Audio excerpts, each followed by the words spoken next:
Here at Helmuth Ford, we are a small-town dealership with no hassle and no pressure. Hi, I'm Brenda Pape, owner of the Unique Salon here in Oskaloosa, Iowa, and we are hiring a hairstylist.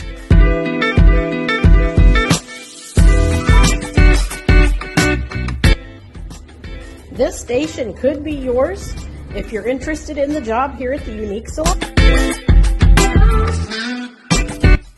We have openings for a commission-based stylist or even a rental stylist. So if you're interested, please get back to me at the Unique Salon, 673-4969. Thank you. The greatest enemy of a hay bale is moisture. Build a hay barn that will keep bales dry and protect your investment. On Successful Farming Radio. Successful Farming Radio, providing information farmers need in the field, in the shop, and in the office. Committed to growing your business in agriculture. Check out our full lineup of Successful Farming podcasts. The Successful Farming podcast goes in-depth into the topics that affect farmers and ranchers. The 15 Minutes with a Farmer podcast offers a quick conversation between an editor and a farmer. The SF Shorts podcast offers bite-sized interviews about agricultural topics. And the SF Daily podcast covers commodity markets, weather, and the big things happening in agriculture each morning. Search for Successful Farming wherever you download your podcasts. If you're looking for ideas and inspiration for your place in the country, register for the Living the Country Life newsletter. You'll receive helpful tips and information about a wide variety of seasonal topics, including pets, livestock, gardening, machinery, and more, delivered straight to your inbox twice each month. Sign up for your newsletter today at agriculture.com.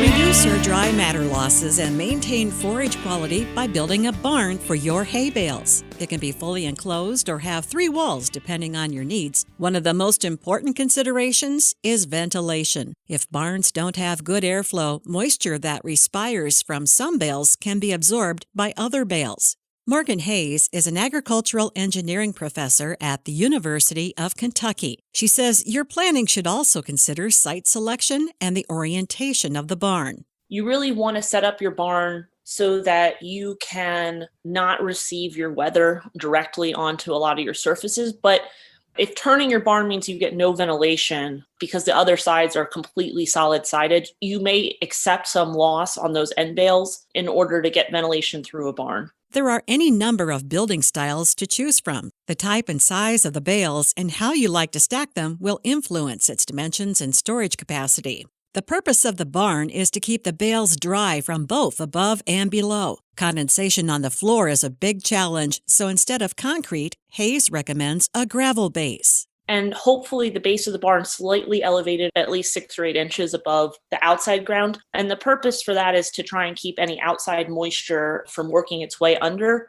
The challenge with concrete is that it can sweat depending on where you are. If you do have a concrete floor, you may need to use something like a pallet or tires or something under those bottom bales of hay. I'm Jody Henke. Find more tips on building a hay barn at agriculture.com.